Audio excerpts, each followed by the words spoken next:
సైకోలపై కూటమి సర్కార్ కొరడా జులిపిస్తుందా? సోషల్ మీడియాలో ఇష్టం వచ్చినట్లు పోస్టులు పెట్టే సోషల్ సైకోలను వదిలే ప్రసక్తి లేదంటూ ఏపీ సర్కార్ సంకేతాలిస్తోందా? అసభ్యకర పోస్టులు పెట్టిన వారందరిపై ప్రభుత్వం ఉక్కుపాదం మోపబోతోందా?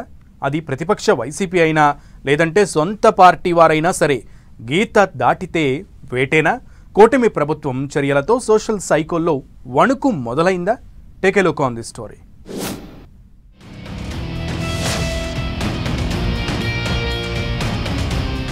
సోషల్ మీడియాలో మహిళలపై అసభ్యకర పోస్టులు పెట్టే వారిపై కూటమి ప్రభుత్వం ఉక్కుపాదం మోపుతోంది.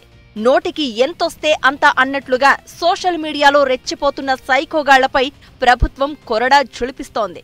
అలాంటి వారిని వదిలిపెట్టే ప్రసక్తే లేదంటూ వారిని అరెస్ట్ చేస్తూ జైలుకు పంపిస్తోంది. ప్రతిపక్ష పార్టీనే కాదు, సొంత పార్టీ వారైనా సరే తాట తీస్తామంటూ అగ్గిమీద గుగ్గిలమవుతోంది. కొద్ది రోజుల క్రితం టీడీపీ సోషల్ మీడియాలో పనిచేస్తున్న చేబ్రోలు కిరణ్ మహిళలపై సోషల్ మీడియాలో అసభ్యకర పోస్టులు పెట్టాడు. దీంతో టీడీపీ అధిష్టానం ఫుల్ సీరియస్ అయిందట. ప్రతిపక్ష సభ్యులైనా సొంత పార్టీ వాళ్లైనా సరే సోషల్ మీడియాలో మహిళలపై అసభ్యకర పోస్టులు పెడితే ఊరుకునే ప్రసక్తే లేదంటూ ఆగ్రహం వ్యక్తం చేస్తోంది. మహిళలపై ఇష్టారాజ్యంగా పోస్టులు పెట్టిన టీడీపీ సోషల్ మీడియా కార్యకర్త కిరణ్ ను పోస్టులు పెట్టిన 24 గంటల్లోనే అరెస్టు చేసి జైలుకు పంపింది. కిరణ్ అరెస్టుతో సోషల్ సైకోల వెన్నులో ఒక్కసారిగా వణుకు మొదలైందట. గతంలో వైసీపీ అభ్యంతరకర వ్యాఖ్యలపై చర్యలు లేకపోయిన నేపథ్యంలో ప్రస్తుతం కూటమి ప్రభుత్వం స్పష్టమైన సంకేతాలు పంపుతోంది.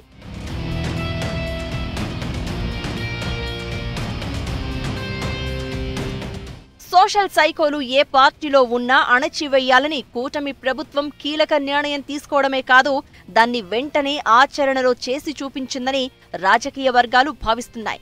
గత వైసీపీ హయాంలో ప్రతిపక్ష టీడీపీని తిడితే పదవులు, తీవ్రంగా దూషిస్తే నజరానాలు, సోషల్ మీడియాలో అసభ్యకర పోస్టులు పెడితే ప్రభుత్వంలో ఛాన్స్ అంటూ జగన్ 5 ఏళ్లు అరాచక సంస్కృతిని పెంచి పోషించారని కొందరు రాజకీయ నేతలు చెప్తున్నారు.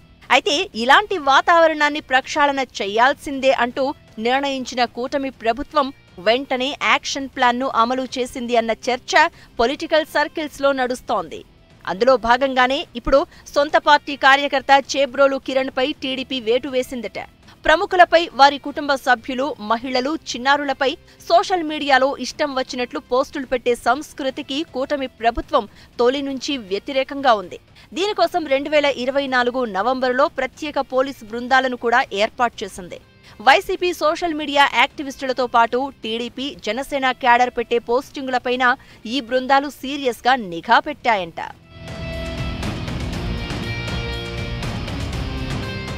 ప్రత్యర్థి పార్టీ నేతలపై దాడులకు తెగబడిన వారికి, అసభ్యకరమైన రీతిలో దూషణలు చేసిన వారికి గత వైసీపీ ప్రభుత్వం పెద్దపీట వేసిందన్న చర్చ రాజకీయ వర్గాల్లో సాగింది. 2017లో వైసీపీ ప్లీనరీ సభలో కొందరు వైసీపీ సీనియర్ నేతలు టీడీపీ అధినేత చంద్రబాబుపై ఇష్టం వచ్చినట్లు విద్వేషపూరిత ప్రసంగాలు చేశారు అనే టాక్ నడిచింది. ప్రత్యర్థులపై అసభ్య పోస్టులు పెట్టేవారికి జీతాలిచ్చి ప్రోత్సహించిన గత వైసీపీ 2019లో అధికారంలోకి వచ్చిన తర్వాత విద్వేష రాజకీయాల్లో మరింత దూకుడును ప్రదర్శించింది. చంద్రబాబును అసభ్య పదజాలంతో దూషించిన కొందరు నేతలకు మంత్రి పదవులు సైతం దక్కాయట. వైసీపీ హయాంలో అప్పటి సోషల్ మీడియా యాక్టివిస్టులైన వర్ర రవీంద్రారెడ్డి, ఇప్పాల రవీంద్రారెడ్డి, పంచ్ ప్రభాకర్ వంటి వారి ద్వారా టీడీపీ నేతలు వారి కుటుంబ సభ్యులపై జుగుప్సాకర రీతిలో పోస్టులు పెట్టించేవారట. అయితే ఇలాంటి సంస్కృతికి చెక్ పెట్టాలని నిర్ణయించిన సీఎం చంద్రబాబు అలాంటి వారిపై తాట తీస్తామంటూ హెచ్చరికలు జారీ చేస్తున్నారు.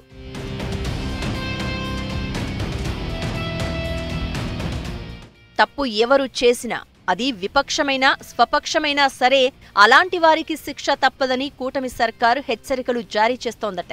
చేబ్రోలు కిరణ్ విషయంలో టీడీపీ అధిష్టానం స్పందించిన తీరుపై టీడీపీ శ్రేణుల నుంచి మిశ్రమ స్పందన వ్యక్తమవుతోందట.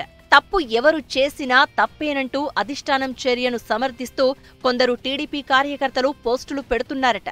మరికొందరు మాత్రం కిరణ్ కన్నా దారుణంగా పోస్టులు పెట్టే వైసీపీ సోషల్ మీడియా యాక్టివిస్టులు చాలా మందే ఉన్నారని, వారందరినీ కూడా అరెస్టు చేయాలని సూచిస్తున్నారట.